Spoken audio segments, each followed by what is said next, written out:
President Uhuru Kenyatta is going to deliver Mount Kenya votes to Raila and Odinga very easily. Because President Uhuru Kenyatta understands where Mount Kenya votes are. He understands that the Mount Kenya votes lies with the Akoroni. He understands that the Mount Kenya votes lies with the Mungiki. He understands that the Mount Kenya votes lies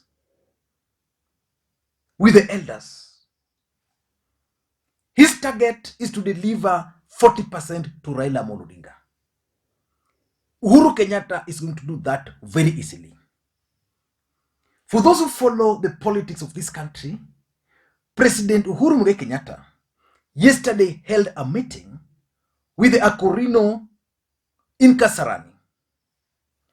That meeting is significant politically speaking because Raila Odinga was present, Karua was present, and President Uhuru Kenyatta made passionate appeal to the Akoroni to vote for Raila and Odinga. I want to take you back a bit. In 2019, President Uhuru Kenyatta attended a Akoroni meeting which was held in Kasarani. The guest of honor at that meeting was supposed to be the Deputy President, Dr. William Samoei Arap Ruto.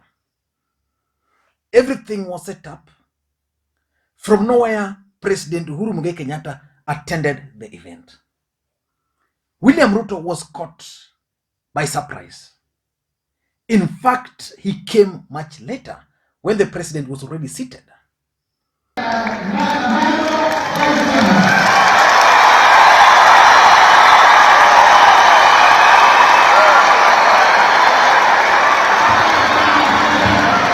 Now, that move marked the end of William Ruto and his moves to win the Akoroni.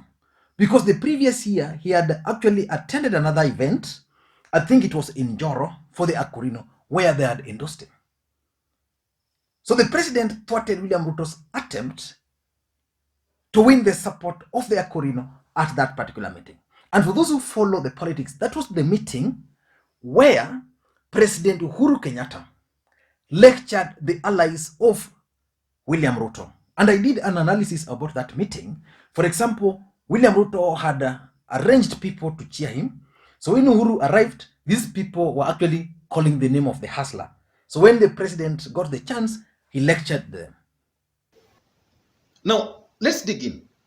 Before we dissect the president's speech, I want us to figure out, why was the president angry? In my view, I strongly believe that William Samoei Ruto made the president angry. Probably he didn't know what he was doing. There's one rule in politics, and it is found in the 48 laws of power. And law number 1 states clearly that do not outshine your master.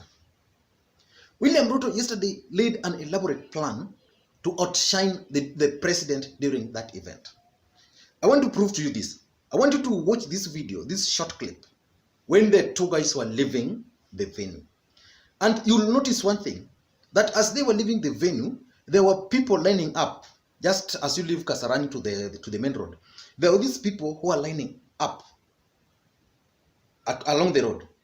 And 80% of them, the 80% or 90% of those who were making noise were actually in William Samoei Ruto's t-shirts. The new red and yellow t-shirts. And they were cheering. And you'll notice that when the president convoy was passing, the president probably, President Uhuru Kenyatta is one of the easy guys. He likes waving to people. He didn't do that. Probably he was annoyed. So just watch this.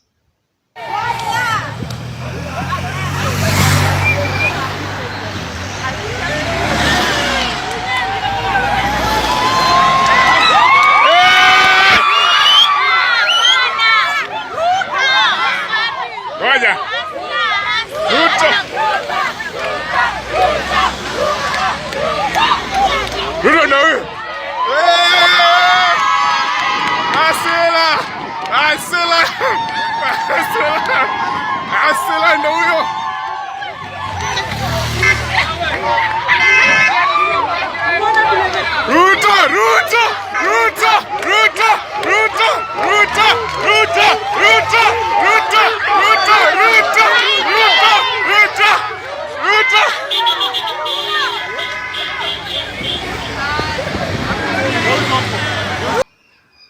mothe ne nguga na ndaria na ruga itu na no nguthiururuka gwitu na ni ngwira andu mikore no tuthurite tureta siasa matigecirie nie ndikihi kiao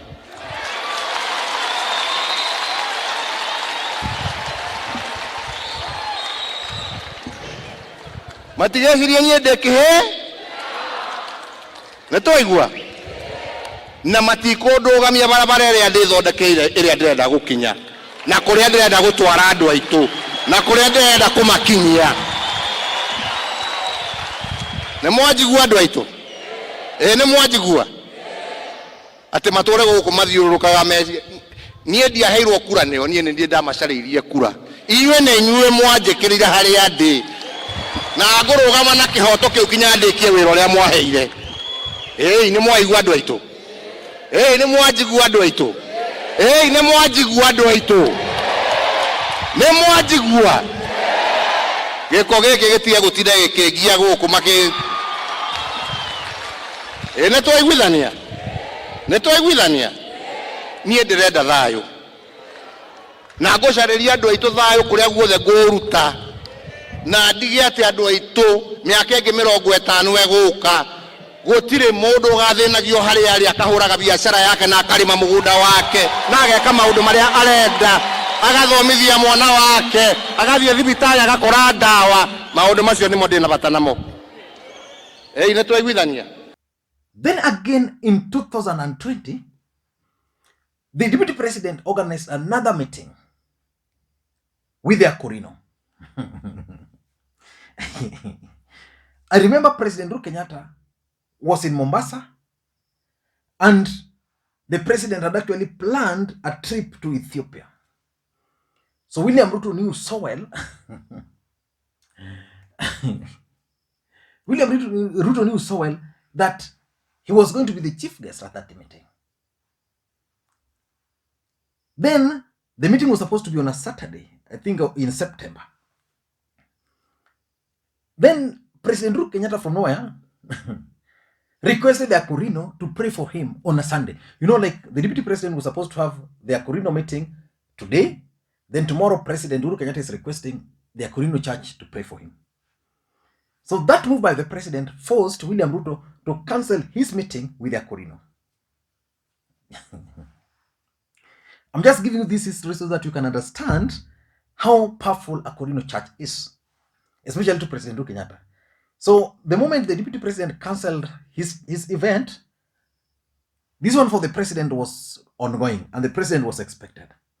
He was in Mombasa. He never attended that event. Yesterday was another day. And President Uhuru Kenyatta made several promises to the Akoroni. He appealed to the principals of high schools or schools in this country to allow Akoroni to put on head turbans.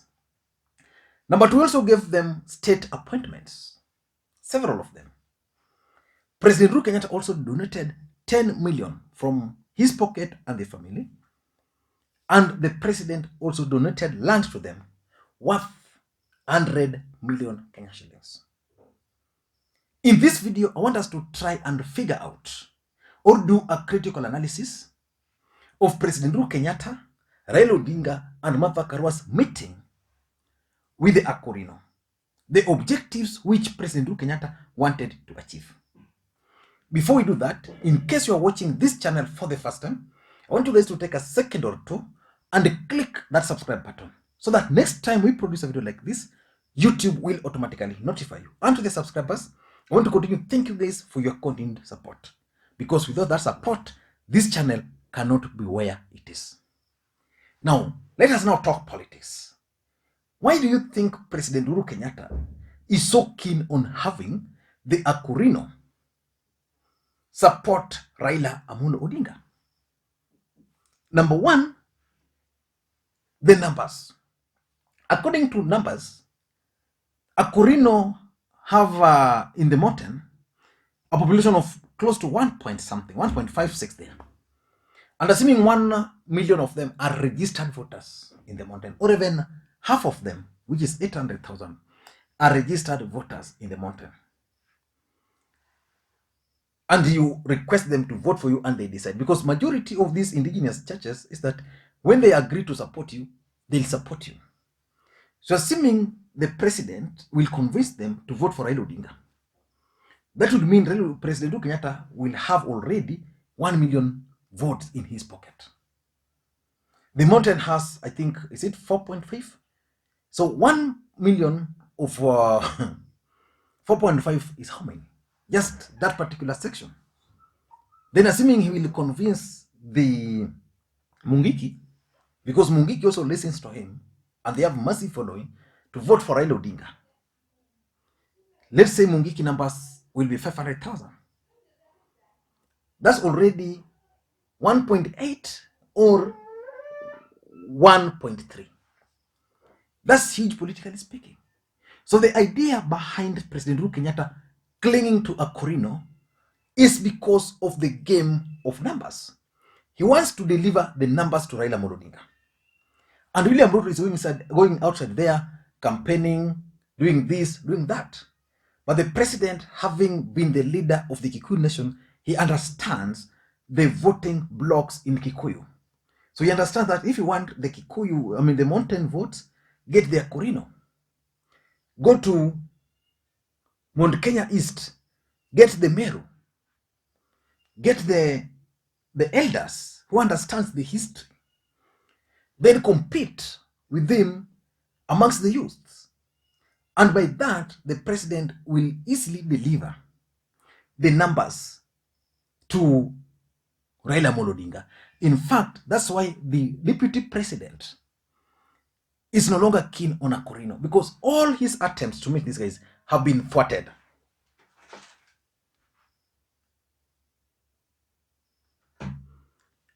All his attempts have been thwarted. So that's number one. Number two, also think that President Uhuru Kenyatta is keen on locking William Ruto out of the mountain. How can you lock William Ruto out of the mountain? You can only lock him using segments which he has not really penetrated. The truth of the matter is that William Ruto has penetrated the hearts and the souls of the youths of the mountain. There are some opinion polls which were shared recently, and majority of the youths in the mountain are like supporting the deputy president. So Uhuru Kenyatta is now going for the other segments. Have the youths, then Uhuru is going for the Akoroni, the old church. He's going for them specifically for the Meru. He's going for the elders and the women.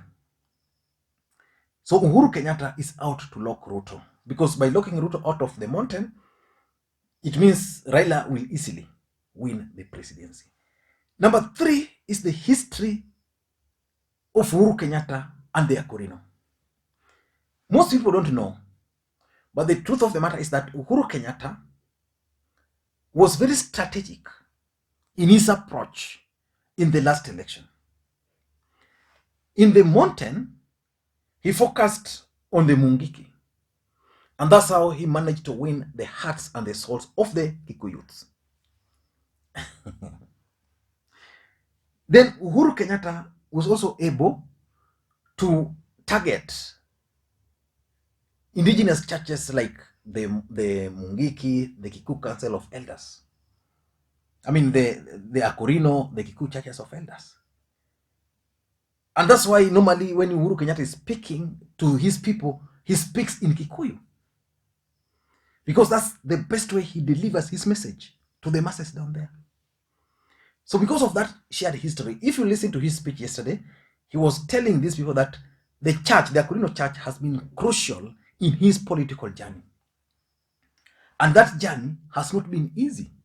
So, and he was very particular that majority of the elders there knows him personally, which means they've walked that journey together.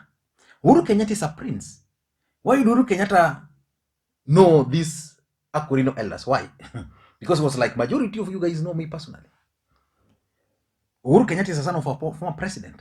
Why would he know some of these people? Because of that journey he walked with these people very closely. And lastly, Uhuru Kenyatta is targeting the real Kikuyu, the indigenous churches. Akoroni is one of them. These are the churches, of course, a group like Mungiki, pro-Kikuyu, the Kikuyu Council of Elders. Those are Kikuyus. So those are the things Uhuru Kenyatta is targeting. Whether he's going to succeed or not, we can't tell as at now. But I can bet that it's likely to pay off. I don't know what you think. That's my take. Thank you guys, and please, may you have a good day. Until next time, this is Lee Makwiny.